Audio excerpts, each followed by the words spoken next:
स्वागत है साइंस जीवी चैनल पे।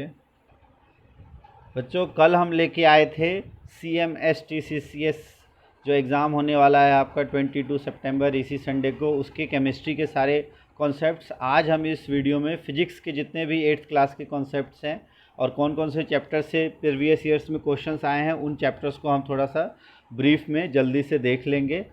तो अगर आपने केमिस्ट्री का नहीं देखा है तो जल्दी से केमिस्ट्री का देख लो और फिजिक्स के जितने भी कॉन्सेप्ट्स हैं उसको देखने के लिए इस वीडियो को एंड तक ज़रूर देखना। और इस वीडियो को करने के बाद आपके फिजिक्स में 25 में से, आपको पता है 25 क्वेश्चन आते हैं, 25 में से आप 20+ ईजिली कर लोगे। तो स्टार्ट करते हैं इस वीडियो को। और अगर आपने इस चैनल को अब तक सब्सक्राइब नहीं किया है और पहली बार आए हो तो प्लीज़ सब्सक्राइब कर लो और वीडियो को लाइक ज़रूर कर देना। तो देखते हैं फिजिक्स के, अगर हम देखें मेन कॉन्सेप्ट अगर बात करें तो सबसे पहले फिजिक्स में जो 8th क्लास में आप पढ़ते हो 3 चैप्टर्स आपको ध्यान से करना है। पहला है आपका चैप्टर 3 मेन है जिसमें फोर्स, ठीक है, और इसी के साथ फ्रिक्शन वाला भी चैप्टर आ जाता है। फोर्स एंड फ्रिक्शन का जो चैप्टर आता है, 2 चैप्टर्स है वैसे तो, ये दोनों को मैंने एक में ही कह दिया है। दूसरा है आपका इलेक्ट्रिसिटी से रिलेटेड, जिसमें इलेक्ट्रिसिटी एंड करंट इन सब से रिलेटेड आता है।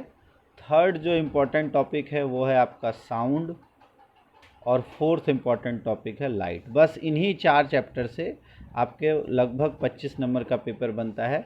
इन्हीं चारों चैप्टर्स को ब्रॉड में हम देखते हैं। तो फर्स्ट है आपका फोर्स, सेकंड इलेक्ट्रिसिटी, साउंड और लाइट। ये 4 चैप्टर्स को आपको थोड़ा अच्छे से पढ़ना पड़ेगा। और उसमें भी लाइट और इलेक्ट्रिसिटी इनमें सबसे ज़्यादा आता है इन दोनों में से, और साउंड भी काफ़ी आता है। तो स्टार्ट करते हैं। सबसे पहले हम फोर्स की बात करते हैं। तो ये आपका चैप्टर 8 आपने 8th क्लास में पढ़ा है, फोर्स एंड प्रेशर।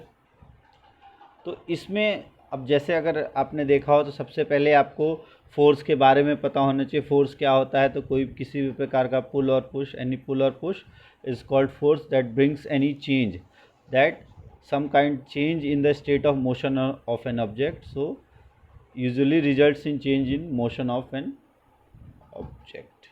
तो इसमें हम मेनली किस तरह के पुल और पुश होते हैं या लिफ्ट, इसके बारे में अधिकतर यहाँ से क्वेश्चन नहीं आता है। फोर्स क्या होता है, ठीक है। फोर्स का डेफिनेशन वाइज क्वेश्चंस कभी आ गया तो बाय चांस आ जाता है कि आपको डेफिनेशन दे देंगे, विच आप पूछेंगे किसका ये डेफिनेशन है। तो एनी पुश और पुल और on an object is called a force, ठीक है, which brings any state in change of motion और try to change the state of motion. ज़रूरी नहीं है वो चेंज ला ही पाए, वो कोशिश भी करेगा तो भी वो फोर्स ही कहलाता है। आगे देखते हैं। अब फोर्स क्यों होता है? Force due to interaction between objects.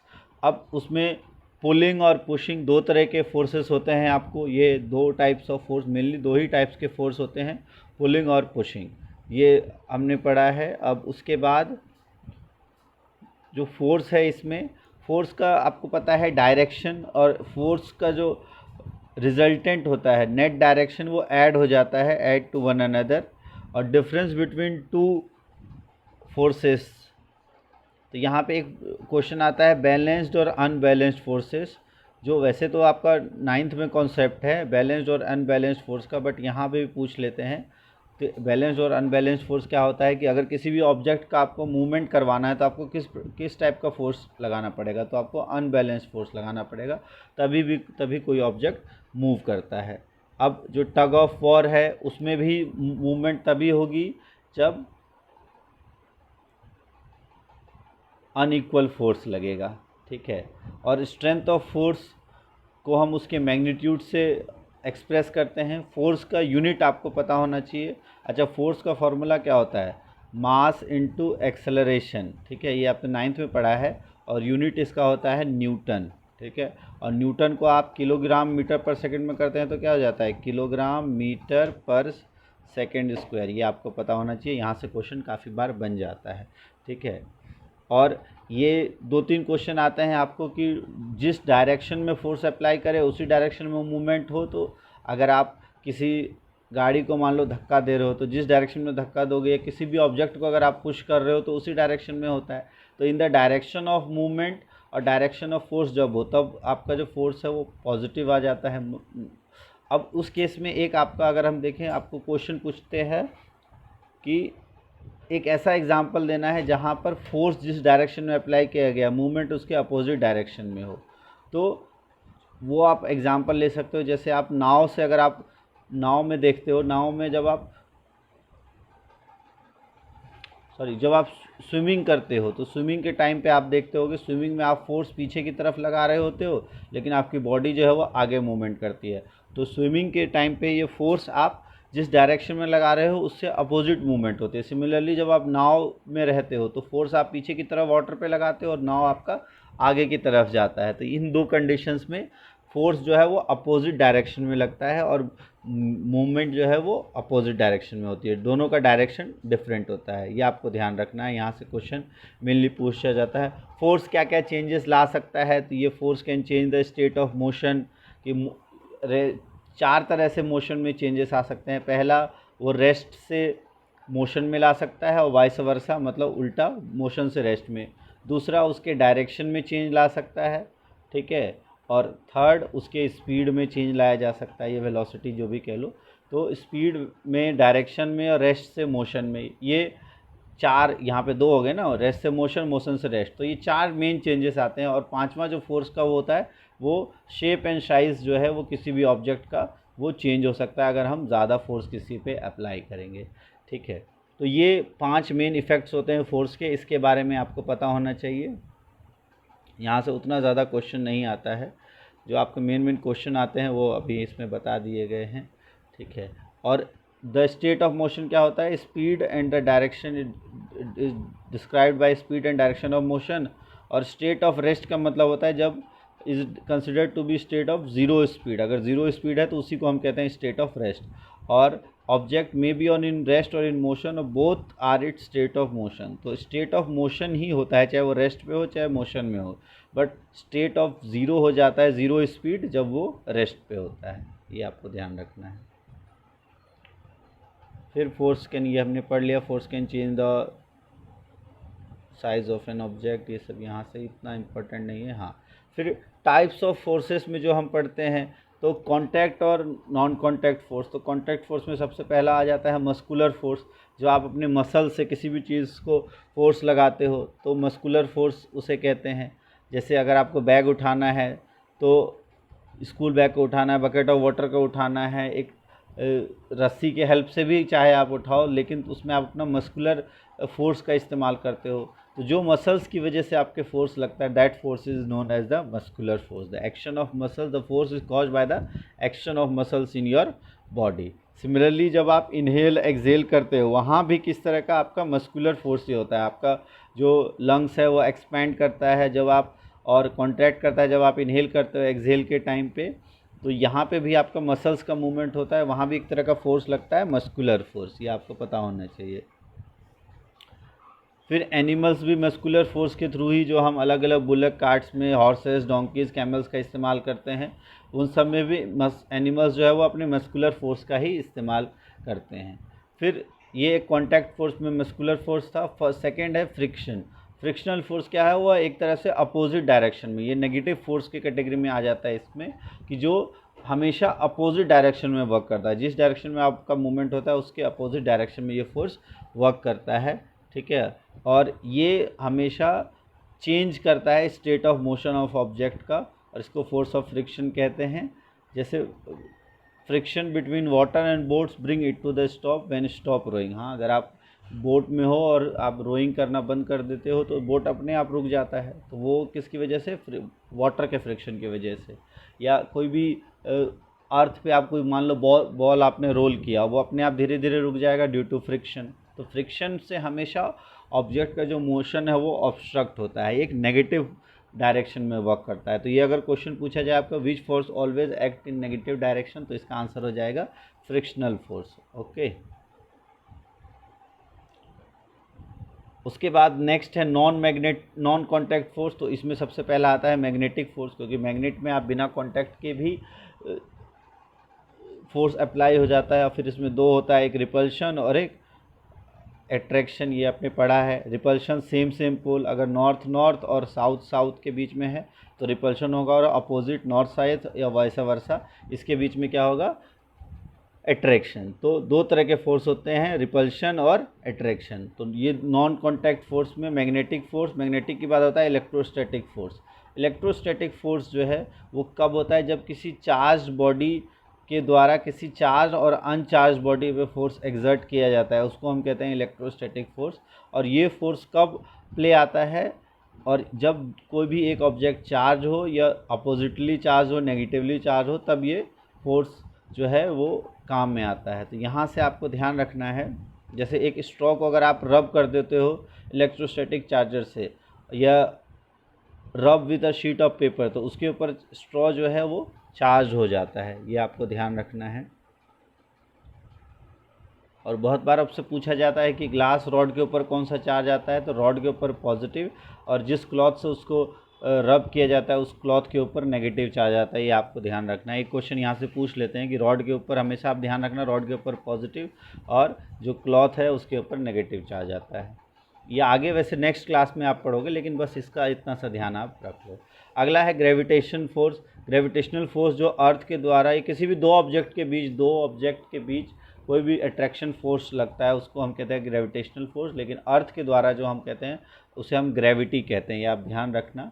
और ग्रेविटेशनल फोर्स यूनिवर्स के किन्हीं भी दो ऑब्जेक्ट के बीच में लगता है, और ये हमेशा, अगर हम अर्थ की बात करें तो अर्थ किसी भी ऑब्जेक्ट को पुल करता है due to force of gravity, ठीक है। ये एक अट्रैक्टिव फोर्स होता है। तो ये भी पूछा जाता है which force is always attractive in nature, तो उसका आंसर है ग्रेविटेशनल फोर्स। ग्रेविटेशनल फोर्स हमेशा अट्रैक्टिव इन नेचर होता है। और ग्रेविटेशनल फोर्स का अगर आप देखो, आपने फार्मूला पढ़ा होगा, gravitational force is directly proportional to product of mass and inversely proportional to distance, square of distance between them. तो ये होता है, और इसी को अगर फॉर्मूला आप देख लो तो F is equal to G m1m2/r² होता है। तो ये आपको ध्यान रखना है कि जो फ्रिक्शनल ग्रेविटेशनल फोर्स है वो डायरेक्टली प्रोपोर्शनल होता है दोनों के प्रोडक्ट ऑफ मास के, और इन्वर्सली प्रोपोर्शनल होता है किसी भी दो ऑब्जेक्ट के बीच में डिस्टेंस के।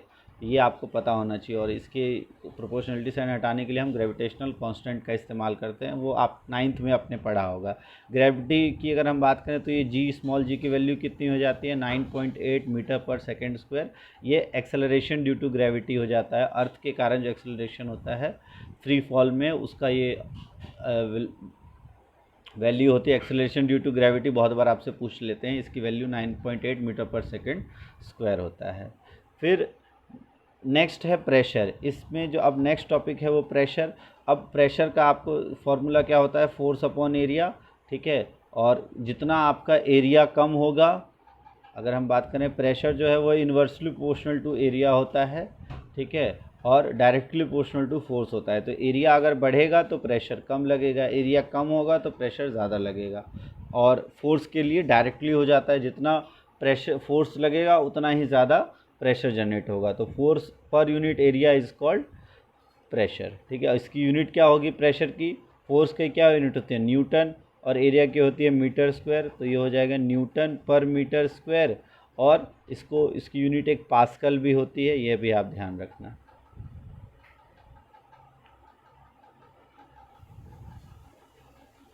तो यहीं से उसके बाद प्रेशर एक्सर्टेड बाय लिक्विड से आपको क्वेश्चन आ जाता है कि प्रेशर जब एक्सर्ट होता है लिक्विड के द्वारा तो वो सभी डायरेक्शन में इक्वल प्रेशर एक्सर्ट होता है। अगर हम देखो इक्वल प्रेशर यहाँ से एक्सर्ट होता है, अगर एक बॉटल में रख दो और तो liquids exert pressure on walls of the container in all in equal direction. अगर सेम हाइट पे है तो सेम तरीके से हो जाएगा। और गैस भी जो है वो प्रेशर एक्सर्ट करते हैं on the wall of the container. फिर ये वाला टॉपिक काफ़ी इंपॉर्टेंट है, एटमॉस्फेरिक प्रेशर। हमारा एटमॉस्फेयर आपको पता है, उसमें एयर है, कौन कौन सा एयर है, मोस्टली नाइट्रोजन, फिर ऑक्सीजन। नाइट्रोजन कितना है 78%, ये आपको पता होना चाहिए। ऑक्सीजन 20.9% और बाकी 0.1% में बाकी सारी गैसेस हैं। और प्रेशर जो एयर एक्सर्ट करता है उसको हम कहते हैं एटमॉस्फेरिक प्रेशर, ठीक है। तो ये आपको पता होना चाहिए। फिर यहाँ से एक क्वेश्चन आता है कि जो फोर्स, अगर हम देखें हमारे सर के ऊपर जो एयर का प्रेशर है वो हमेशा कितना होता है, नियरली अगर किसी 15/15 एरिया है तो 225 किलोग्राम, और न्यूटन जो है वो 10 न्यूटन का फोर्स अप्रॉक्सीमेटली 10 न्यूटन जो ग्रेविटी है आपकी एक्सेलरेशन वो 10 के आसपास होती है। तो हमेशा इतना न्यूटन का, अगर 15/15 है तो उसके लिए फोर्स कितना हो जाएगा 2250 न्यूटन। तो अब बहुत बार क्वेश्चन पूछा जाता है the reason are not crushed under this force और gravity is because the pressure inside our body is also equal to the atmospheric pressure, कि जो हमारे बॉडी के अंदर प्रेशर है वो ऊपर भी वो प्रेशर बराबर होता है और वो दोनों एक दूसरे को मेंटेन करके रखते हैं, इसलिए हम क्रश नहीं होते इस प्रेशर के अंडर में। यहाँ से क्वेश्चन आ जाता है, इसको ध्यान से समझ लो। ऑट्टो वॉन ग्यूरिक एक जर्मन साइंटिस्ट थे 17वीं सेंचुरी के, इन्होंने पंप जो का इन्वेंशन किया था एक वेसल से एक्सट्रैक्ट करने के लिए एयर, और इस पंप की सहायता से उन्होंने दिखाया कि जो force of the air pressure कितना होता है। तो force of the air pressure को सबसे पहले समझाया किसने था, बताया किसने था, तो ऑट्टो वॉन ग्यूरिक, ये आप साइंटिस्ट का नाम ध्यान रख लो। और उसके बाद इस तरीके से दिखाया था कि ये एक बॉल है, एक हेमिस्फेयर बॉल को, दो बॉल्स को जोड़ दिया था और इतना प्रेशर जनरेट हो गया कि इधर और इधर दोनों तरफ 8-8 घोड़े को एम्प्लॉय कर दिया गया था, तब भी ये बाहर नहीं खींच पा रहे थे। तो यही मेनली इसमें इतना ही पढ़ना है, फोर्स और फ्रिक्शन से रिलेटेड, ज़्यादा नहीं आएगा, थोड़ा बहुत है आपका इसमें। अब इसी से रिलेटेड जो नेक्स्ट टॉपिक है फ्रिक्शन, उसको देखते हैं। तो अब फ्रिक्शन में आपको ज़्यादा नहीं पढ़ना है, मेनली फोर्स ऑफ फ्रिक्शन अभी हमने पढ़ ही लिया कि क्या होता है, कि जो अपोजिट डायरेक्शन में फोर्स लगता है और उसके मूवमेंट को अपोज करता है, ठीक है।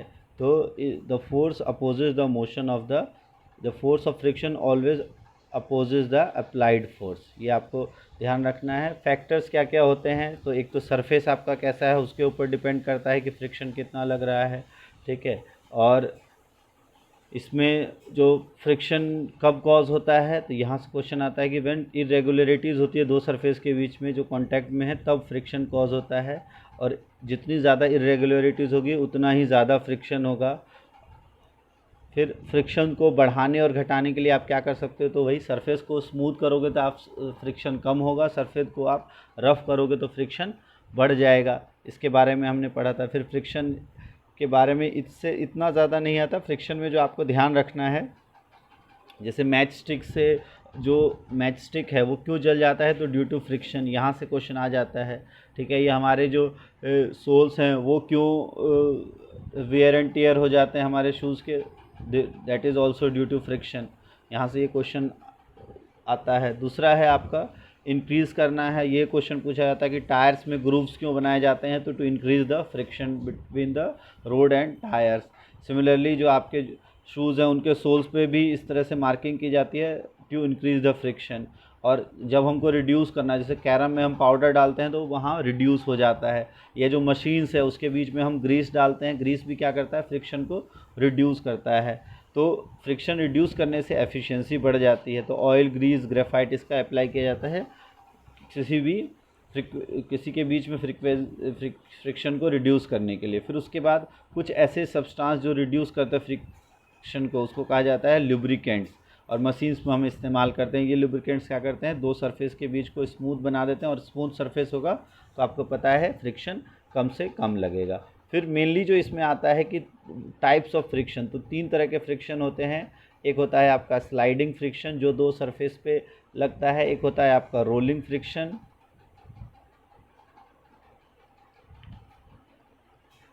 ठीक है। मेनली ये दो आपके इसमें पढ़ने हैं, तो स्लाइडिंग फ्रिक्शन और रोलिंग फ्रिक्शन। और तीसरा जो है आपका हो जाता है स्टैटिक फ्रिक्शन, जो किन्हीं भी दो सरफेस के बीच लगता ही लगता है। स्लाइडिंग फ्रिक्शन जब आप किसी चीज़ को स्लाइड करते हो, ठीक है। और रोलिंग जब आप उसमें, जैसे आपने लगेज में देखा होगा पहिया लगा देते हैं, तो रोलिंग फ्रिक्शन वहाँ काम करता है। तो मेनली क्वेश्चन यहाँ से पूछा जाता है कि आपको तीनों फ्रिक्शन में किसकी जो मैग्नीट्यूड है वो सबसे ज़्यादा हो। अगर सेम वेट हो तो तीनों में से कौन सा फ्रिक्शन सबसे ज़्यादा होगा और कौन सा फ्रिक्शन सबसे कम होगा। तो अब फॉर एग्ज़ाम्पल अगर इसी की हम बात करें, अगर एक पेपर के एक बुक के नीचे पेंसिल लगा दे तो आसानी से मूवमेंट कर पाएगा। तो आप ध्यान रखना, रोलिंग का जो है फ्रिक्शन की वैल्यू सबसे कम होती है, उसके बाद होती है स्लाइडिंग, और उसके बाद स्टैटिक फ्रिक्शन का मैग्नीट्यूड सबसे ज़्यादा होता है, फिर स्लाइडिंग का और फिर रोलिंग का। क्वेश्चन यहीं से आपसे पूछते हैं। कि फ्रिक्शन सबसे कम कौन सा होता है, सबसे ज़्यादा कौन सा होता है। तो सबसे कम फ्रिक्शन होता है रोलिंग, सबसे ज़्यादा होता है स्टैटिक, और बीच में होता है आपका स्लाइडिंग फ्रिक्शन। और स्लाइडिंग मेनली मशीन्स में होता है, ठीक है। स्लाइडिंग इज रिप्लेस, पहले मशीन्स में स्लाइडिंग होता था, अब उसको रिप्लेस करके रोलिंग फ्रिक्शन, जो बॉल बियरिंग्स यूज़ करते हैं वहाँ पे कौन सा फ्रिक्शन काम करता है, तो रोलिंग फ्रिक्शन, ठीक है। Common example of ball bearings between hubs and axles of ceiling fans and bicycles. आप देखते होंगे सीलिंग फैन में, व्हीकल्स में, इन सब में हम यूज़ करते हैं। और ये ड्रैग ध्यान से समझ लो, तो frictional force exerted by fluids, इसको ड्रैग भी कहते हैं। एक नंबर का क्वेश्चन यहाँ से आ सकता है कि ड्रैग क्या होता है, तो the frictional force exerted by fluids is called drag, ठीक है। जो लिक्विड या फ्लूइड्स फ्रिक्शन फोर्स अप्लाई करते हैं उसको कहा जाता है ड्रैग्स। तो मेनली इसी से हम रिलेट करते हैं, उतना ज़्यादा आपको इसमें और पूछा नहीं जाता है, थोड़ा बहुत ही है। इसके बारे में आप एक बार ये जो व्हाट हैव यू लर्नड है इसको थोड़ा सा पढ़ लेना, और इसी से क्वेश्चंस मेनली आते हैं। इसके एक दो क्वेश्चन हम देख लेते हैं, जैसे फ्रीक्वेंसी अपोजेस द, तो फ्रीक्वेंसी अब क्या करता है, oppose motion between the surface in contact with each other. Friction depends on the, किस पे डिपेंड करता है, ऑन द रफनेस और स्मूथनेस, ऑन द टेक्सचर आप कह सकते हो उसको, on the texture of surface. Friction produces, अब फ्रिक्शन से क्या प्रोड्यूस होता है, तो हीट प्रोड्यूस होता है, आपको पता है। Sprinkling of powder on carrom, तो ये क्या करता है, रिड्यूस कर देता है फ्रिक्शन को। Sliding friction is lesser than static friction, ठीक है। फिर ये ऑर्डर बताना है आपको डिक्रीजिंग में, ध्यान रखना डिक्रीजिंग या इंक्रीजिंग पूछा जाएगा, तो डिक्रीजिंग मतलब सबसे ज़्यादा किसका है, स्टैटिक, फिर स्लाइडिंग, फिर रोलिंग, तो ये आंसर हो जाएगा। इसी तरह से इंक्रीजिंग ऑर्डर बताना है आपको, फोर्स ऑफ फ्रिक्शन जो एक्ट होगा इस पर, तो सबसे ज़्यादा the force of friction acting on the car on different surface, ये सरफेस दिया हुआ है जिसमें इंक्रीजिंग ऑर्डर में बताना है आपको फोर्स ऑफ फ्रिक्शन। तो सबसे ज़्यादा फोर्स ऑफ फ्रिक्शन किस में होगा, towel, newspaper, dry marble, wet marble. तो अब अगर देखो मार्बल के जो फ्लोर्स हैं उस पर तो फ्रिक्शन सबसे कम होगा, उसमें भी वेट पे सबसे कम होगा, तो सबसे पहले तो वेट मार्बल वाला आएगा। तो वेट मार्बल यहाँ है, ड्राई मार्बल। अब टावल और न्यूज़पेपर, तो अगर आप देखो तो न्यूज़पेपर पे कम फ्रिक्शन होगा एज़ कम्पेयर टू टावल, तो ये वाला आंसर हो जाएगा। तो ये मेनली था आपका फ्रिक्शन और इससे रिलेटेड, इसमें ज़्यादा आप बस एक दो टॉपिक आपको ध्यान रख जिससे क्वेश्चन आते हैं, तो ये आपका फ्रिक्शनल वाला यहाँ पे टॉपिक ये कवर हो गया। अब बचा है आपका इलेक्ट्रिसिटी। अब इलेक्ट्रिसिटी, साउंड और लाइट, तो पहले हम साउंड और लाइट कर लेते हैं, इलेक्ट्रिसिटी हम बाद में करेंगे। तो साउंड से काफ़ी क्वेश्चंस आते हैं। साउंड में आपको पता है साउंड बहुत इंपॉर्टेंट रोल प्ले करता है। यहाँ पे आपको ध्यान देना है कि साउंड में आपसे पूछा जाता है कि अलग अलग जो इंस्ट्रूमेंट है उसमें कौन कौन सा जो रोल प्ले करता है। जैसे तबला है तो इसमें आपका ये जो वायर का इस्तेमाल होता है या सरफेस का इस्तेमाल होता है, ये जिसे हम मेम्ब्रेन कहते हैं, तो स्ट्रेच्ड मेम्ब्रेन का यूज़ होता है या स्ट्रेच्ड वायर का, इन सब से रिलेटेड, या एयर का इस्तेमाल होता है। ये तीन मेनली आपके इससे रिलेटेड क्वेश्चन पूछे जाते हैं, आपको पता होना चाहिए। फिर जो हमने पढ़ा कि साउंड प्रोड्यूस होता है बाय वाइब्रेटिंग ऑब्जेक्ट, और वाइब्रेशन क्या होता है, एक तरह का टू एंड फ्रो मोशन होता है, ठीक है, आगे और पीछे का मूवमेंट होता है, जिसमें एम्पलीट्यूड और ये सब के बारे में भी अभी हम डिटेल में पढ़ेंगे, ठीक है। ये वाइब्रेशंस जैसे veena stretched ring, tabla stretched flute क्या हो जाएगा आपका एयर के थ्रू। सिमिलरली यहाँ पर जैसे मंजीरा, घटकम, नूट, करतल, ये सारे म्यूजिकल इंस्ट्रूमेंट्स जो हैं किस किस पे वर्क करते हैं वो आपको पता होना चाहिए। जैसे सरफेस पे करते हैं, ठीक है, ये मंजीरा हो गया, ये आपका घटकम हो गया, ये एक तारा हो गया, एक तारा वायर पे, स्ट्रेच्ड वायर पे वर्क करता है, ये सरफेस पे वर्क करता है, ये आपका जो सोनरस की प्रॉपर्टी है उस पर वर्क करती है। फिर यहाँ से क्वेश्चन आता है, इसको ध्यान से समझ लो। साउंड जो ह्यूमन प्रोड्यूस करता है वो किसके द्वारा प्रोड्यूस होता है, तो sound in human is produced by voice box और लैरिंग्स, ठीक है। और लैरिंग्स जो है वो आपके कहाँ प्रेजेंट होता है, तो हमारे थ्रोट में प्रेजेंट होता है। और the part of body is known as voice box और लैरिंग्स। और ये क्या होता है, upper end of the windpipe, windpipe के अपर एंड पे होता है, जिसमें दो वोकल कॉर्ड्स होते हैं और इस तरह से स्ट्रेच होते हैं कि बहुत ही नैरो सिल्ट बचता है, उनके बीच बहुत छोटी सी जगह बचती है जिससे एयर पास होती है। और जब लंग बहुत ज़्यादा फोर्स लगाता है एयर का, तो म्यूजिकल जो वोकल कॉर्ड्स हैं वो वाइब्रेट करते हैं, जिससे साउंड प्रोड्यूस होता है। और मसल्स जो अटैच होते हैं वोकल कॉर्ड से वो इस वोकल कॉर्ड को टाइट और लूज़ करके रखते हैं। जब वोकल कॉर्ड टाइट होता है, थिन होता है, तो वॉइस की क्वालिटी अलग अलग हो जाती है। फिर यहाँ से क्वेश्चन आता है, ये ध्यान से समझ लो। वोकल कॉर्ड्स जो है मेन में है 20 मिलीमीटर लॉन्ग, वुमेंस में वोकल कॉर्ड होता है 15 मिलीमीटर लॉन्ग, और चिल्ड्रंस का बहुत शॉर्ट होता है, लगभग 5 to 10 मिलीमीटर होता है इनका। तो इसीलिए सबसे पतली आवाज़ होती है वो चिल्ड्रन की, और उसके बाद वुमेन की, और फिर मेन की, due to length of vocal cord. Vocal cord का लेंथ जितना ज़्यादा होगा, आवाज़ उतनी ही ज़्यादा भारी होगी। ठीक है, ये आपको ध्यान रखना है। और यहाँ से क्वेश्चन बन जाता है, मेन का है 20, वुमेन का है 15, चाइल्ड का 5 to 10 के बीच में रहता है, ये आपको ध्यान रखना है। नेक्स्ट है, तो और ये ध्यान रखना है ये फ्रॉम तो वोकल कॉर्ड फंक्शन। फिर है साउंड का जो है वो मीडियम की ज़रूरत होती है प्रोपगेशन से। तो साउंड जो है किसी भी मीडियम, चाहे सॉलिड, लिक्विड और गैस, तीनों मीडियम में ट्रैवल करती है। ठीक है, और कहाँ ट्रैवल नहीं करती, तो वैक्यूम। तो sound can not travel in vacuum. यहाँ से क्वेश्चन आता है, sound can not travel in which of the following medium, तो वैक्यूम। ठीक है, फिर इसके बाद साउंड में, हाँ, लाउडनेस का आपको बताना है। लाउडनेस क्या होता है कि लाउडनेस और फ्रीक्वेंसी और श्रिलनेस, ये तीन चीज़ों पे आपका क्वेश्चन ज़रूर बनता है, अभी उसके बारे में पढ़ेंगे हम। ठीक है, फिर वैक्यूम से ट्रैवल नहीं करता, ये अभी हमने पढ़ लिया। फिर साउंड की अगर हम बात करें, तो साउंड जो ट्रैवल करता है सबसे ज़्यादा सॉलिड में स्पीड होती है साउंड की, फिर उसके बाद स्पीड होती है लिक्विड में, और उसके बाद एयर में, या आप एयर या गैस कह लो। और साउंड की स्पीड जो एयर में कितनी होती है, 342 मीटर पर सेकेंड। ये आप ध्यान रखना, 342, 42, 43 दोनों लिख सकते हो। तो 342 मीटर पर सेकेंड ये साउंड की स्पीड होती है इन एयर। ये क्वेश्चन पूछ लेता है आपसे। ठीक है, फिर उसके बाद अब कहते हैं कि साउंड तो चलो प्रोड्यूस हो गया, अब हम सुनते कैसे हैं। तो हमारे ईयर में, अब यहाँ से क्वेश्चन पूछा जाता है, जो आउटर पार्ट होता है ईयर का, से जो जिसे हम पिना कहते हैं, उसके थ्रू साउंड एंटर करता है, और एंटर करने के बाद एक मेम्ब्रेन होता है हमारे ईयर में, जिसे हम कहते हैं ईयर ड्रम, उसको वाइब्रेट करता है, और उसको वाइब्रेशन से साउंड प्रोड्यूस होती है। ठीक है, और ईयर ड्रम एक स्ट्रेच्ड मेम्ब्रेन की तरह होता है, रबर शीट, और उससे साउंड वाइब्रेशन प्रोड्यूस होता है, और ये वाइब्रेशन हमारे इनर ईयर तक जाता है, जहाँ से सिग्नल ब्रेन तक पहुँचती है, और इस तरह से हम सुन पाते हैं। यहाँ से क्वेश्चन, अब ये वाला मोस्ट इम्पॉर्टेंट टॉपिक जो है साउंड का, यहाँ से क्वेश्चन पूछा जाता है कि एम्पलीट्यूड, टाइम पीरियड, फ्रीक्वेंसी, ये क्या होता है। तो आपको पता है जो साउंड है वो एक वाइब्रेशन के थ्रू होता है, और वाइब्रेशन टू एंड फ्रू मोशन होता है, और इस तरह के मोशन को हम ऑसिलेटरी मोशन कहते हैं। ये आपने 7th क्लास में पढ़ा होगा। अब जब भी ऑसिलेटरी मोशन होता है, जैसे फॉर एग्जांपल ये एक आपका मान लो क्या है, इसको हम कहते हैं पेंडुलम। अब ये इसका मीन पोजीशन है, ये यहाँ से यहाँ गया, और फिर ये यहाँ से वापस यहाँ आया, फिर ये बी तक गया, और वापस यहाँ तक आया।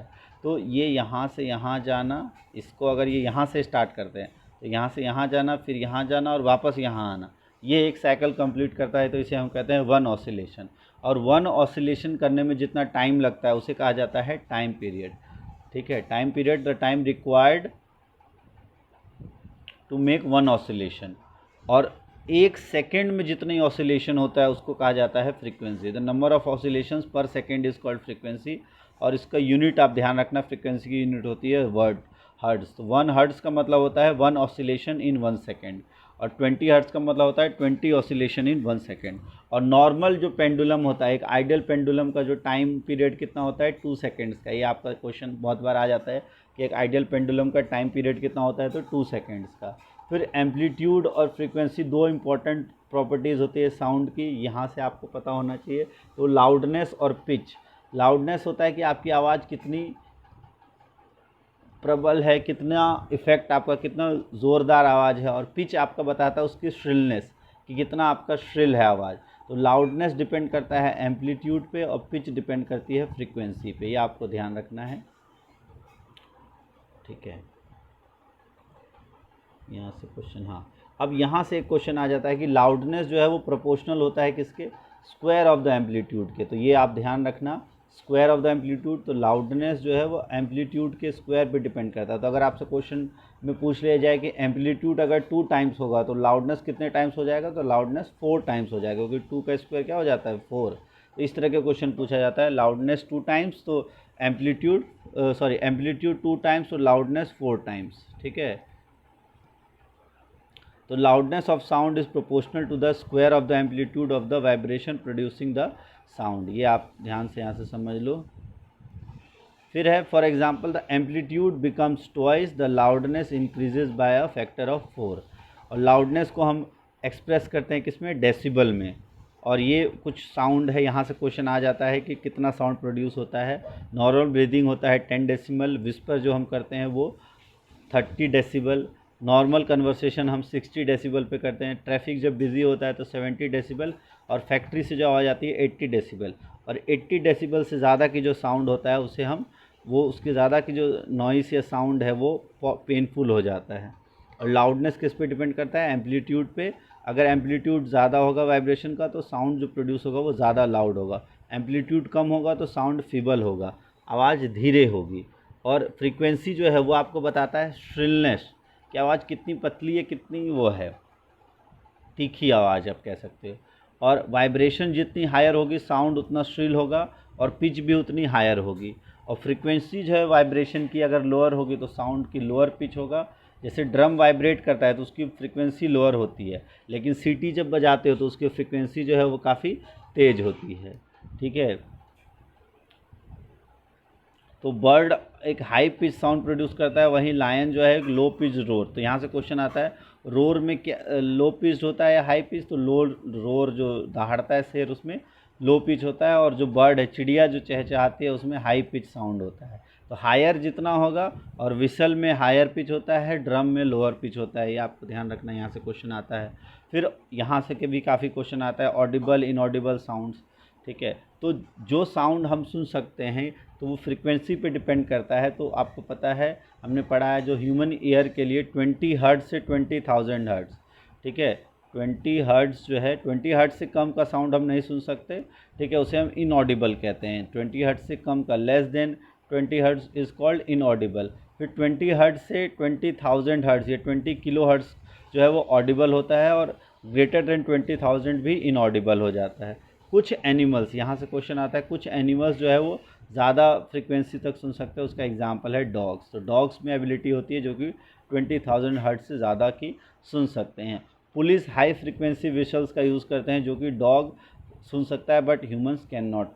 उसके बाद अल्ट्रासाउंड इक्विपमेंट्स में भी हायर साउंड का इस्तेमाल किया जाता है, फ्रीक्वेंसी हायर देन 20,000 हर्ट्ज। तो मेडिकल प्रॉब्लम्स में भी जो अल्ट्रासाउंड का यूज़ किया जाता है वहाँ भी 20,000 हर्ट्ज से ज़्यादा का फ्रीक्वेंसी की साउंड का इस्तेमाल होता है। फिर है नॉइस एंड म्यूज़िक। यहाँ से क्वेश्चन उतना ज़्यादा आता नहीं है। नॉइस क्या है, वही जो अनवांटेड साउंड होता है, अनप्लीजेंट साउंड होता है, और म्यूज़िकल साउंड जो आपको अच्छा लगे। नॉइस पोल्यूशन यहाँ से इतना कुछ इंपॉर्टेंट है नहीं। फिर हार्मनेस, और ये हार्मनेस क्या क्या हो सकती है नॉइस पोल्यूशन की, तो hypertension, lack of sleep, anxiety, ये सब क्वेश्चन बाई चांस आ गया तो कभी आ गया। लिमिट क्या क्या कर सकते हैं, तो थ्योरी के क्वेश्चन से प्रैक्टिकल यहाँ ज़्यादा आते नहीं हैं। ठीक है, तो ये साउंड से बस इतना ही आता है। एक बार इसके क्वेश्चंस वैसे हम देख लें एक बार। तो यहाँ से क्वेश्चंस देखो, जैसे sound can not travel through, sound can travel through, तो आपको पता है solid liquid gas. Voice of which of the following is likely to have minimum frequency, minimum frequency किस में होगी, तो एक बेबी गर्ल में होगी। फिर आपको ये इस तरह के क्वेश्चंस आपने किए हुए हैं, ट्रू फॉल्स आप आसानी से देख सकते हो। ठीक है, सो ये सब क्वेश्चंस आप देख लो, इसी है, इसी में से क्वेश्चंस आ जाते हैं, यहाँ से क्वेश्चंस आते हैं। तो इस तरह से आप इजीली देख सकते हो। जैसे time taken by complete one oscillation, तो इसे हम टाइम पीरियड कहते हैं। Loudness determined by the amplitude of the vibration, unit of frequency, hertz हो जाती है, अनवांटेड साउंड नॉइस कहलाता है। Shrillness determined by frequency of the vibration. तो ये सब इजी क्वेश्चन है, आसानी से इससे कर सकते हो। साउंड में इससे ज़्यादा नहीं आता, इस तरह के क्वेश्चंस आ जाते हैं कि ऑसिलेट 40 टाइम्स इन 4 सेकेंड, तो टाइम पीरियड क्या होगा, ऑप्शन दिया रहेगा, उसमें आपको निकालना होगा। तो ये इस तरह के क्वेश्चंस काफ़ी आ जाते हैं, इसको आपने अच्छे से कर लेना है। तो ये आपका हो गया साउंड। तो ये साउंड यहाँ क्लियर हो गया आपका, फोर्स फ्रिक्शन साउंड। अब नेक्स्ट टॉपिक है लाइट। लाइट को अगर हम देखें, सो लाइट में काफ़ी इंपॉर्टेंट टॉपिक्स। सो लाइट में काफ़ी इंपॉर्टेंट टॉपिक्स आते हैं आपके। सबसे पहले हम पढ़ते हैं जो लाइट में लॉ ऑफ रिफ्लेक्शन, जिसमें आपको पता है जो लाइट रे किसी सरफेस पे स्ट्राइक करती है उसको कहते हैं इंसिडेंट रे, और जो रिफ्लेक्ट होके वापस जाती है उसे कहते हैं रिफ्लेक्टेड रे। जैसे ये लाइट यहाँ से अगर जा रही है तो that is called incident ray, ये रिफ्लेक्ट होके जा रही है तो रिफ्लेक्टेड रे। इसके बीच में होता है नॉर्मल, इस एंगल को कहते हैं एंगल ऑफ रिफ्लेक्शन, इस एंगल को कहते हैं एंगल ऑफ इसको कहते हैं एंगल ऑफ इंसिडेंस आई, इसको कहते हैं एंगल ऑफ रिफ्लेक्शन आर। ठीक है, और एंगल ऑफ रिफ्लेक्शन और angle of incidence is always equal, ये आपको पता होना चाहिए। क्वेश्चन यहाँ से आता है कि ये जो नॉर्मल है, जो अगर हम ये वाला डायग्राम से आप ध्यान से समझ लो, ये एक मिरर है और जब एक लाइट इंसिडेंट हो रही है तो सेम एंगल से रिफ्लेक्ट हो जाती है, तो आई और आर, आई कहते हैं एंगल ऑफ इंसिडेंस, आर को कहते हैं हम एंगल ऑफ रिफ्लेक्शन। ये रिफ्लेक्टेड रे, इंसिडेंट रे, और ये नॉर्मल से अगर क्वेश्चन आता है, नॉर्मल से अगर आपकी लाइट इंसिडेंट होगी तो कहाँ रिफ्लेक्ट होगी, तो सेम नॉर्मल से ही रिफ्लेक्ट हो जाएगी, और एंगल ऑफ इंसिडेंस और रिफ्लेक्शन दोनों में 0 डिग्री बनेगा।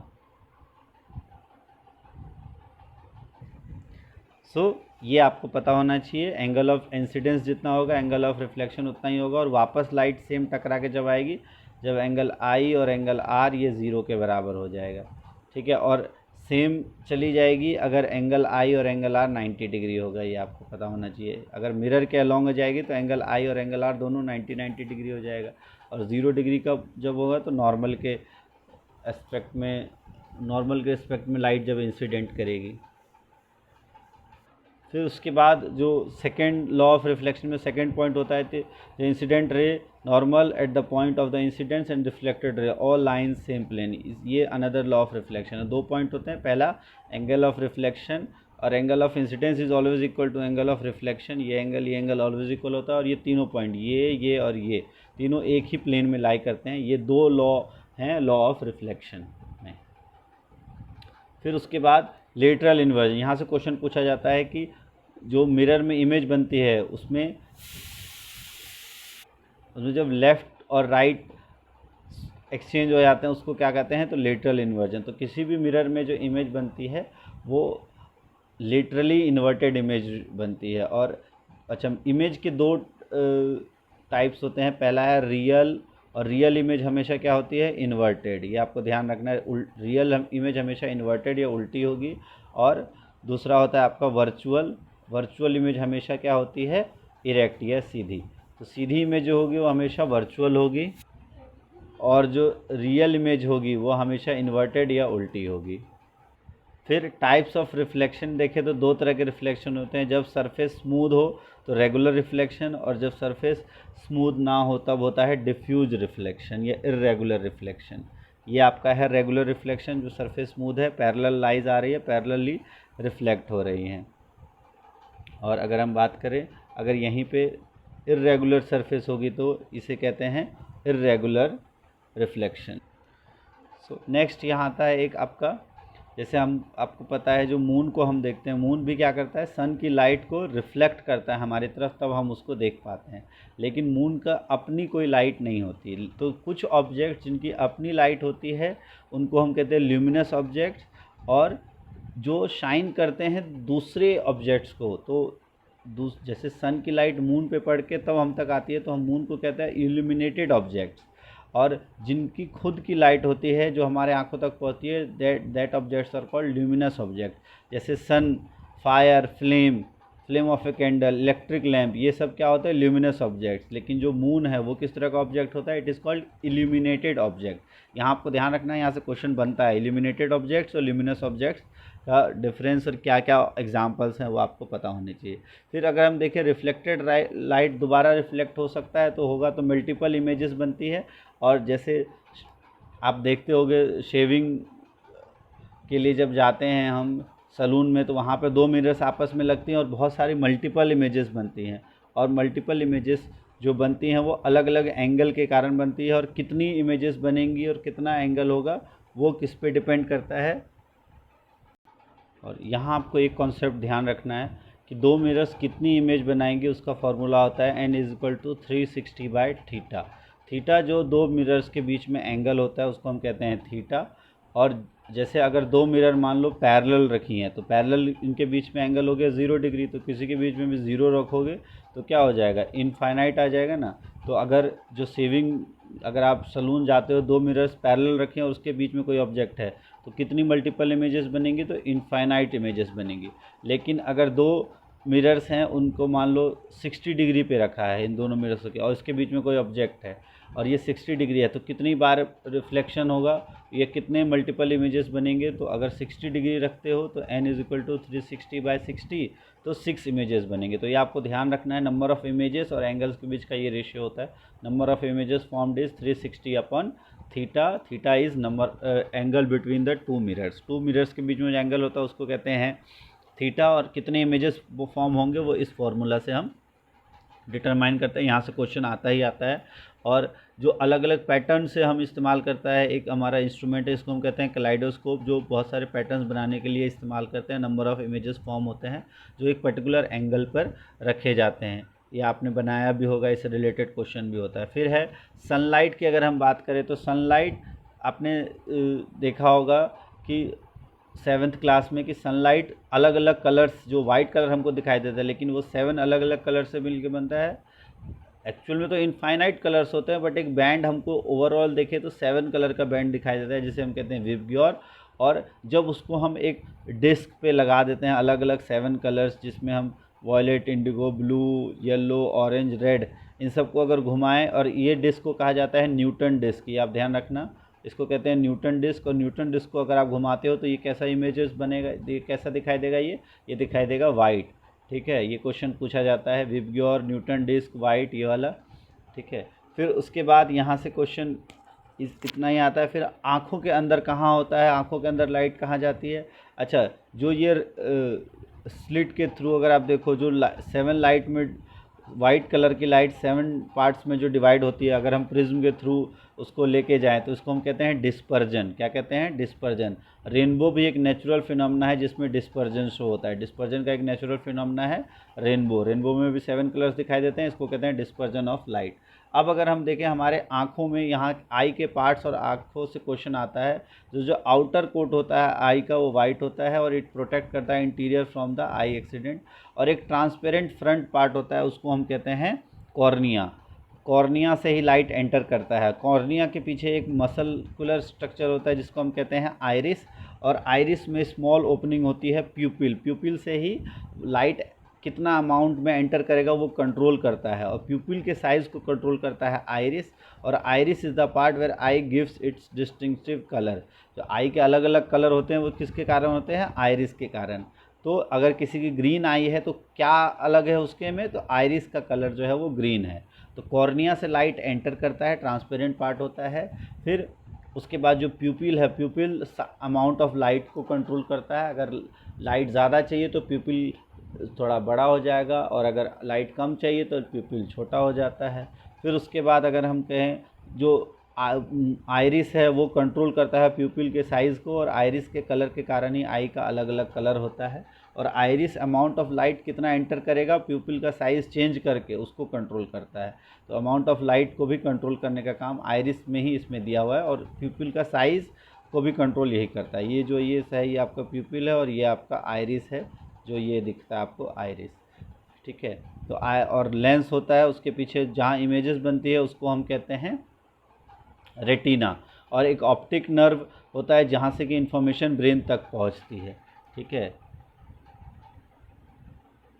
तो बिहाइंड द प्यूपिल आई के एक लेंस होता है जो कि थिकर होता है सेंटर पे, और किस टाइप का होता है, it is type of convex lens. Convex type का होता है। दो तरह के लेंस होते हैं, जो मिडल से थिनर होते हैं that is called concave lens, और जो मिडल से थिकर होते हैं that is called convex lens. तो आई हमारा स्लाइटली कॉन्वेक्स लेंस की तरह होता है, और लाइट जो है वो फोकस कहाँ करता है, रेटिना पे। तो इमेजेस कहाँ बनती है, तो lens focuses light on the back of the I, that is called retina. तो रेटिना पे आपकी इमेज बनती है, और रेटिना में बहुत सारे नर्व सेल्स होते हैं, और ये सेंसेशन जो नर्व सेल्स फील करता है उसको फेल्ट करता है, उसको ब्रेन तक पहुंचाता है थ्रू ऑप्टिक नर्व। दो तरह के सेल्स होते हैं, यहाँ से क्वेश्चन आता है कोन और रोड्स। तो कोन्स जो है वो लाइट सेंसिटिव, ब्राइट लाइट को, तो जो कलर शो करने के लिए सेल्स होते हैं दैट आर कॉल्ड कोन्स, और जो डिम लाइट में या जो ब्लैक एंड वाइट सेंस करते हैं दे आर रोड्स। तो यहाँ से क्वेश्चन आता है कोन जो है वो कलर को सेंस करते हैं, और ऑप्टिक नर्व और रेटिना, जो ऑप्टिक नर्व और रेटिना इसके जंक्शन पे होता है ब्लाइंड स्पॉट। यहाँ पे अगर कोई लाइट पड़ती है तो आपको दिखाई नहीं देता और ब्लाइंड स्पॉट बन जाता है। तो नो विजन स्पॉट या ब्लाइंड स्पॉट कहते हैं जहाँ पे कोई सेंसरी सेल नहीं होते हैं, ये आपको ध्यान रखना है। फिर यहाँ से क्वेश्चन बहुत बार आया हुआ है कि जी किसी भी इमेज का जो इम्प्रेशन है वो कितने टाइम तक रहता है रेटिना पे, 1/16 ऑफ द सेकेंड, तो 1/16 सेकेंड समय तक रहता है, और इसी को हम कहते हैं परसिस्टेंस ऑफ विजन। और इसीलिए अगर इमेजेस 16 इमेजेस पर सेकेंड, एक सेकेंड में 16 से ज़्यादा इमेजेस अगर आपके सामने फ्लैश की जाए तो ऑब्जेक्ट्स आपको मूव करते हुए दिखाई देती हैं। तो मूवीज़ क्या होती हैं, वो मूवीज़ या पिक्चर्स कैसे, वीडियोस जो बनती है वो कैसे बनती है कि 16 पिक्चर से अधिक जो पिक्चर है 1 सेकेंड में अगर आपके सामने से मूव की जाए तो आपको वो मूव करती हुई दिखाई देती है। ठीक है, नेक्स्ट है the movies we see are actually number of separate pictures in a proper sequence. They are made to move across eye usually at the rate of 24 pictures per second। देखते हो ना 24 पिक्चर्स पर second, जो कि 16 पर second से अधिक है, तो 24 पिक्चर्स पर सेकेंड इस्तेमाल होती है जो मूवीज़ बनाने के लिए। ठीक है, यहाँ से क्वेश्चन आ जाता है कि मूवीज़ कितने पे बनती है, तो 24 पिक्चर्स पर सेकेंड। फिर नेचर ने प्रोवाइड किया है आई लिड को prevent any object from entering in the eye. तो आई लिड क्या करता है, जब या तो अचानक से लाइट आ जाए, डस्ट आ जाए, उन सबको आँखों में अंदर जाने से बचाने के लिए वो उसको क्लोज़ कर देता है। आई एक वंडरफुल इंस्ट्रूमेंट है जिससे हम डिस्टिंक्ट ऑब्जेक्ट को क्लियरली देख पाते हैं, और मिनिमम डिस्टेंस जिससे हम इजीली देख सकते हैं दैट इज़ कॉल्ड 25 सेंटीमीटर। और लार्जेस्ट डिस्टेंस कितना देख सकते हैं, तो वो तो इन्फिनिटी है, आप सन को भी देख सकते हो इजीली।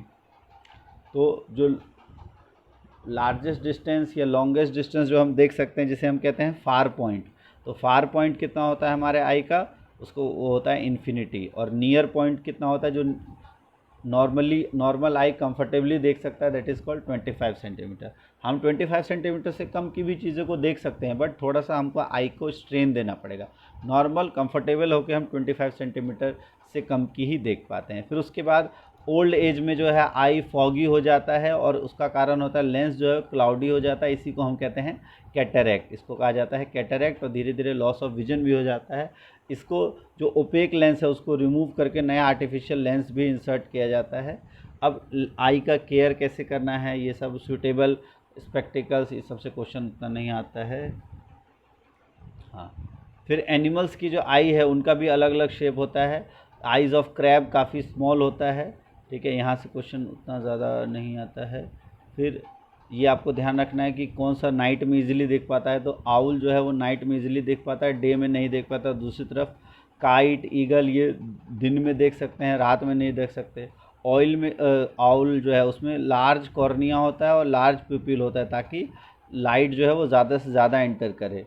और उसके रेटिना पे large number of rod sales होते हैं और कोन्स बहुत कम होते हैं। और जो डे बर्ड्स होता है उनका प्यूपिल भी छोटा होता है और उनमें कोन सेल्स अधिक होते हैं as compare to rod cells. ठीक है, फिर अगर हम बात करें सन को नहीं देखना है, आपको रब नहीं करना है आई को, यहाँ से क्वेश्चन नहीं। हाँ, फिर अब ये आता है कि कौन सा विटामिन की डेफिशिएंसी से आई में दिक्कत होता है, तो लैक ऑफ विटामिन ए जो है उससे फूड में उसकी कमी के कारण आई से रिलेटेड प्रॉब्लम्स होता है। और उसके लिए ब्रोकली, कैरेट्स, ग्रीन वेजिटेबल्स ये सब आपको खाने से सोर्सेज ऑफ प्रोटीन है जो आई के केयर में हेल्प करता है। चीज़, बटर, कर्ड, पपाया, मैंगो, ये सब कुछ।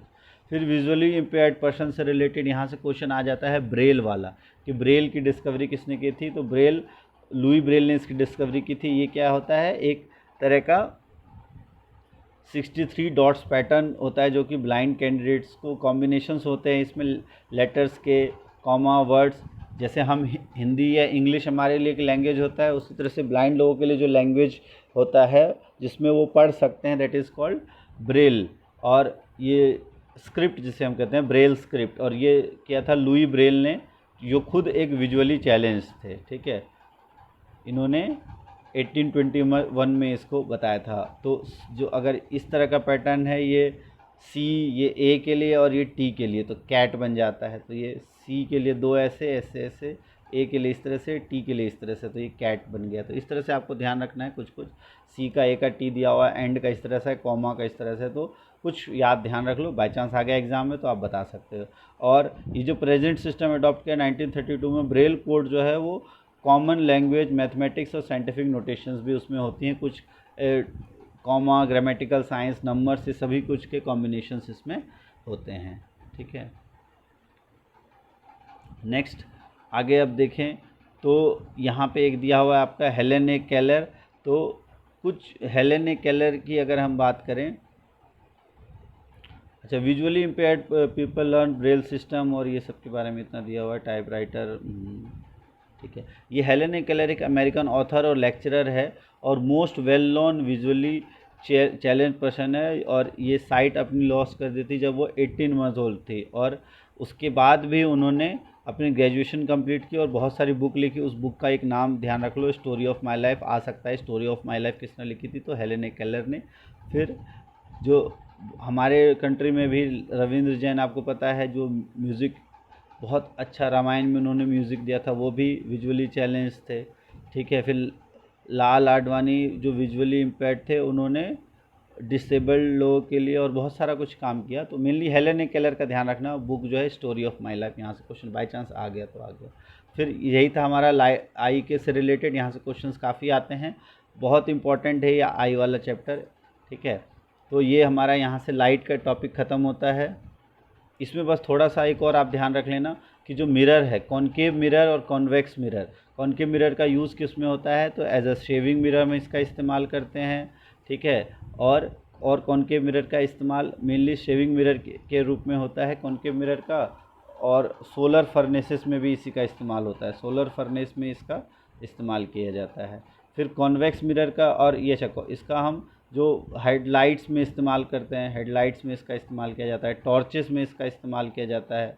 और कॉन्वेक्स मिरर का इस्तेमाल हम करते हैं रेयर व्यू में, कॉन्वेक्स का इस्तेमाल करते हैं रियर व्यू, जो पीछे देखने के लिए जो व्हीकल्स में मिरर होता है, दैट इज़ कॉन्वेक्स मिरर। तो कॉन्वेक्स मिरर का रेयर व्यू मिरर में इस्तेमाल होता है। इससे रिलेटेड इतना ही आता है, और ज़्यादा आपको इसमें आता नहीं है। बस आपको ध्यान रखना है, जो पावर है किसी भी लेंस का, उसकी यूनिट होती है डायोप्टर। क्या होती है? डायोप्टर। अगर आ गया, कॉन्वेक्स लेंस की होती है पॉजिटिव, कॉन्केव लेंस की होती है नेगेटिव। ठीक है, तो ये लाइट से इतना ही आएगा, इससे ज़्यादा आएगा नहीं। तो अब इस तरह से लाइट वाला भी आपका ख़त्म हो गया, साउंड, लाइट और फोर्स ऑफ फ्रिक्शन। उसके बाद बचता है इलेक्ट्रिसिटी। तो शॉर्ट में हम देख लेते हैं इलेक्ट्रिसिटी में क्या क्या टॉपिक्स आपको मेनली पढ़ने हैं, ध्यान रखने हैं। अच्छा, ये एक चैप्टर और बीच में आपका सम नेचुरल फिनोमेना, ये भी आप ध्यान रखना, यहाँ से क्वेश्चन आते हैं और इसमें से आपके काफ़ी क्वेश्चंस बनते हैं, क्योंकि इसमें साइंटिस्ट के काफ़ी नाम दिए हुए हैं, जैसे बेंजामिन फ्रैंकलिन, और इन्होंने लाइटनिंग सबसे पहले शो की थी 1752 में। तो लाइटनिंग सबसे पहले शो की थी बेंजामिन फ्रैंकलिन ने, यहाँ से आपका क्वेश्चन आ जाता है। और लाइटनिंग में क्या होता है, स्पार्क प्रोड्यूस होता है, इसके बारे में हमने पढ़ा है। लाइटनिंग कंडक्टर देख लेते हैं एक बार, इसके पास जो चार्ज रबिंग से जो चार्ज प्रोड्यूस होता है, जो इलेक्ट्रोस्टैटिक चार्ज के बारे में हमने पढ़ा था कि जो जब प्लास्टिक को हमको ड्राई हेयर पे चार्ज करता है तो दोनों के ऊपर चार्ज आता है, कौन से ऊपर क्या चार्ज आता है, उसके बारे में हम देखेंगे अभी आगे इसके बारे में थोड़ा बहुत। और टाइप्स ऑफ चार्जेस और किस तरह के चार्ज आते हैं। तो अगर चार्ज बैलून रिपेल करता है एक चार्ज बैलून को, चार्ज बैलून रिपेल करता है एक चार्ज रिफिल को। और इसमें अगर हम देखें आगे, जो चार्ज है वो कैसे एक जगह से दूसरी जगह ट्रांसफ़र होते हैं, तो it is due to the convention of. अच्छा, अब चार्ज कहाँ पे कौन सा होता है? तो जो चार्ज ग्लास रॉड द्वारा एक्वायर होता है, when it is rubbed with silk is positive, तो उस चार्ज को हम कहते हैं पॉजिटिव, और जो अदर पार्ट है उसको हम कहते हैं नेगेटिव। ये एक इलेक्ट्रोस्कोप है। तो इलेक्ट्रोस्कोप का काम क्या होता है कि चार्ज, जो एक चार्ज बॉडी है उसको देखना कि किसी भी बॉडी के ऊपर चार्ज है या नहीं है, वो किसी इंस्ट्रूमेंट द्वारा मेजर होता है, that is measured by electroscope. The device use to test whether an object is carrying charge और not, it is known as the electroscope. यहाँ से क्वेश्चन आ जाता है। ठीक है, फिर उसके बाद आगे देखें, अगर अर्थिंग क्यों होती हैं? क्योंकि अर्थिंग से क्या होता है, अर्थ जो है वो the process of transfer of charging from charge object to earth is called earthing. Earthing से जो इलेक्ट्रिकल शॉक्स हैं, ये लीकेज ऑफ इलेक्ट्रिक सर्किट, उससे सारा चार्ज अर्थ में ट्रांसफ़र हो जाता है और इलेक्ट्रिक शॉक नहीं लगता है। फिर लाइटनिंग में जो आपके ये पॉजिटिव और नेगेटिव जब टकराते हैं तब लाइट और साउंड दोनों प्रोड्यूस होता है, इतना उसमें कुछ खास नहीं है। लाइटनिंग में क्या क्या सेफ्टी है थोड़ा बहुत आपको ये ध्यान रखना है। इनसाइड आउटसाइड यहाँ से कुछ क्वेश्चन खास आता नहीं है, ठीक है, नहीं, बस इतना, वही लाइटनिंग कंडक्टर्स और इन सब से बेंजामिन फ्रैंकलिन आपको ये ध्यान रखना है। और लाइटनिंग कंडक्टर का यूज़ क्या होता है, it is use as a device which protect building from effect of lightning, और एक मेटेलिक रॉड टॉलर इस तरह से। हाँ, फिर उसके बाद अर्थक्वेक की अगर हम बात करें, ये लाइटनिंग कंडक्टर इस तरह से होता है। इसमें किसका इस्तेमाल किया जाता है, तो कॉपर प्लेट का, ये आप ध्यान रखना, किस प्लेट का इस्तेमाल होता है, कॉपर प्लेट का, ठीक है। फिर अर्थक्वेक, यहाँ से अर्थक्वेक से क्वेश्चन आ जाता है आपका। तो अर्थक्वेक जो है वो आपको पता है क्यों होता है, जो हम अर्थ के नीचे जो प्लेट्स हैं उसके टकराने से या उसके मूवमेंट की वजह से अर्थक्वेक आता है। और 2005 में अर्थक्वेक आया था, 26 जनवरी 2001 में गुजरात में अर्थक्वेक आया था। और अर्थक्वेक जो है वो ट्रेम्बलिंग ऑफ अर्थ होता है, जो कि कुछ शॉर्ट टाइम तक होता है। यहाँ से जो क्वेश्चन आपका ज़्यादा पूछा जाता है वो पूछते हैं कि अर्थक्वेक में कहाँ पर क्या होता है, अर्थ से रिलेटेड एक बार देख लेते हैं हम यहाँ पे, अर्थक्वेक क्यों होता है। तो अर्थक्वेक अगर हम देखें, जो ये प्लेट्स होती हैं हमारे, जो अर्थ है, अलग अलग प्लेट्स हैं, जैसे Indian plates, Arabian plates, Eurasian plates, ये जो टेक्टोनिक प्लेट्स हैं इनके मोशन के कारण अर्थक्वेक आता है। अगर हम अर्थ के स्ट्रक्चर की बात करें तो आउटर लेयर कहलाता है क्रस्ट, उसके नीचे मेंटल, फिर आउटर कोर और सबसे इनर कोर, ठीक है। और एक क्रस्ट पे मूवमेंट होती है। डीप डाउन जब deep down inside the upper most layer of the earth is called crust. जो ट्रेमर होता है वो अंदर मूवमेंट के कारण भी आता है, लेकिन ऊपर इसका इफेक्ट शो होता है। आउटर मोस्ट लेयर एक पीस में नहीं, आपको पता अलग अलग प्लेट्स में है, और ये जो कॉन्टिन्यूस मोशन में होते हैं और ये जब एक दूसरे से टकराते हैं तो अर्थक्वेक आते हैं, ठीक है। जैसे कोलाइड करते हैं ये प्लेट्स आपस में, ये ब्रश करते हैं स्लाइड करके, इस तरह से अर्थक्वेक आता है, ठीक है। फिर यहाँ से क्वेश्चन उतना नहीं पूछा जाता है। फिर ट्रेमर जो है वो वॉल्केनिक इरप्ट्स भी आ सकता है, वॉल्केनो इरप्शन भी हो सकती है अर्थक्वेक से, या कोई मीटियोर हिट करे तब भी हो सकता है, अंडरग्राउंड न्यूक्लियर एक्सप्लोजन से भी अर्थक्वेक आ सकता है। फिर यहाँ पे जो अर्थक्वेक है वो कॉज होता है प्लेट से, तो ऐसे जोन्स जहाँ पे अर्थक्वेक इजीली आता है उसे हम सिस्मिक जोन्स या फॉल्ट जोन्स कहते हैं। ये क्वेश्चन आ जाता है सिस्मिक जोन। इंडिया में कश्मीर, वेस्टर्न हिमालय, सेंट्रल हिमालय, ये सारे सिस्मिक जोन्स में आते हैं। यूरेशियन प्लेट इंडिया में अगर पूछा जाए तो इंडियन प्लेट, और इधर आपका यूरेशियन प्लेट, इन दोनों और बीच में आपका ये हिमालय है। फिर ये क्वेश्चन यहाँ से आता है कि कहाँ जो अर्थक्वेक की मैग्नीट्यूड है, पावर है, वो किस से मेजर की जाती है, किस स्केल पे, that is known as Richter scale, ठीक है। अगर हायर देन 7 है तो अर्थक्वेक डिस्ट्रक्टिव है, और कम है 4 से तो उतना ज़्यादा फ़र्क नहीं पड़ता है। और जो वेव रिकॉर्ड होता है जिस इंस्ट्रूमेंट से, उस इंस्ट्रूमेंट को कहते हैं सिस्मोग्राफ। और जो वेव्स अर्थ के द्वारा प्रोड्यूस होती हैं in earthquake, that is known as seismic wave, और जिस इंस्ट्रूमेंट से रिकॉर्ड होता है it is known as seismograph. तो ये आपको ध्यान रखना है, सिस्मोग्राफ अर्थ की सिस्मिक वेव्स को रिकॉर्ड करती है। और जहाँ से ये सिस्मिक वेव्स जनरेट्स होते हैं उसको कहते हैं एपी सेंटर, और ये हो गए सिस्मिक वेव्स, ये उसका फोकस, ठीक है। यहाँ से इतना क्वेश्चन काफ़ी है, बस इतना ही अधिकतर आता है इस चैप्टर से, इससे ज़्यादा नहीं आता। 2 तरह के चार्ज, पॉजिटिव नेगेटिव, ये हमने पढ़ लिया है, ठीक है। तो अब देखते हैं लाइटनिंग कंडक्टर हो गया। अब बस एक बचा हमारा इलेक्ट्रिसिटी।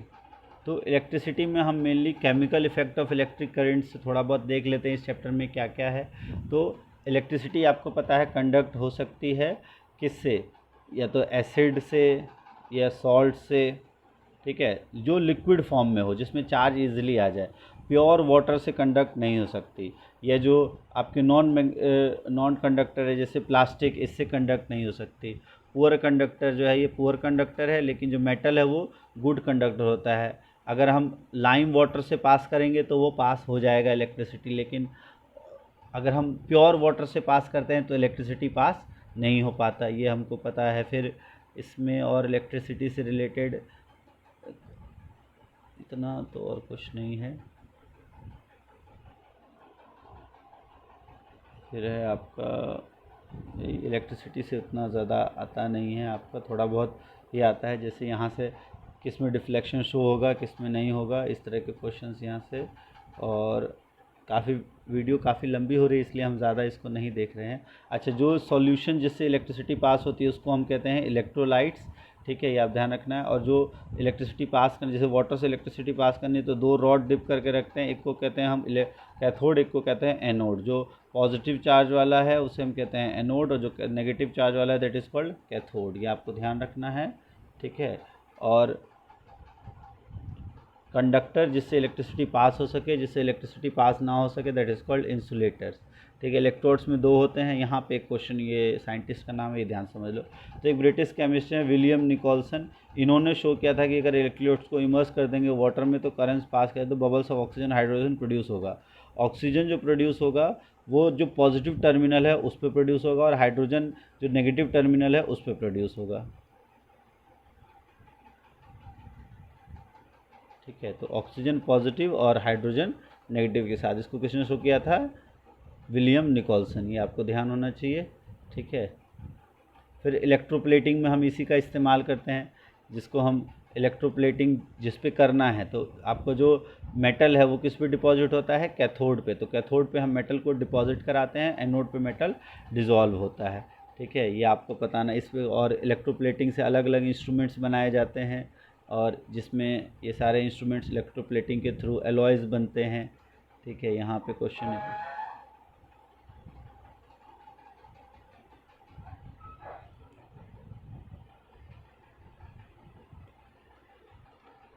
फिर आगे देखें, इसमें ऑर्नामेंट्स बनाए जाते हैं। ये जो क्रोमियम का एक शाइनी अपीयरेंस होता है, ये कोरोड नहीं होता है, तो इसलिए जो क्रोमियम का हम इस्तेमाल करते हैं इलेक्ट्रोप्लेटिंग में। जो इलेक्ट्रोप्लेटिंग ज्वेलरीज होती हैं उसमें भी हम इस्तेमाल करते हैं। सिल्वर के ऊपर गोल्ड की बस प्लेटिंग कर देते हैं, ठीक है। रस्ट से बचाने के लिए हम जिंक की लेयर भी चढ़ा सकते हैं, आयरन के ऊपर जिंक की लेयर चढ़ाते हैं कोटिंग, इसमें इसको हम कहते हैं एमलगमाइजेशन। और इसमें बस इतना ही ज़्यादा है, थोड़ा बहुत नहीं। इलेक्ट्रोप्लेटिंग से रिलेटेड क्वेश्चंस है। एलईडी का फुल फॉर्म आपको पता होना चाहिए, poor conductor, good conductor. Electrode 2 तरह के होते हैं, एनोड, कैथोड। और इस तरह के क्वेश्चंस आप इसमें देख लेना, एक्सरसाइज में जो भी क्वेश्चंस है आप इसको आसानी से कर सकते हो। तो इस तरह से कुछ कुछ इफेक्ट्स आपने 7th 8th 9th में भी पढ़े हैं, इसी से रिलेटेड क्वेश्चंस आएगा। वीडियो काफ़ी लंबी हो जाएगी, फिर भी ये वीडियो आपके लिए सफिशिएंट है। फिजिक्स की जो 4-5 फिनोमेना है 8th में, वो आपका कंप्लीट रिवीजन हो गया है। और अगर आपको ये वीडियो अच्छी लगी हो तो वीडियो को ज़रूर लाइक करें, चैनल को आपने सब्सक्राइब कर लिया होगा, वीडियो को शेयर भी कर दें अपने दोस्तों तक। और ऑल द बेस्ट आप सभी को एग्ज़ाम के लिए। अब अगर मैथ्स का तो आप अपने आप कर लोगे, तो जेई वालों के लिए तो फिजिक्स केमिस्ट्री का अपलोड हो गया है। मैथ्स के टॉपिक्स इजी आते हैं, आप उसको एक बार देख लो।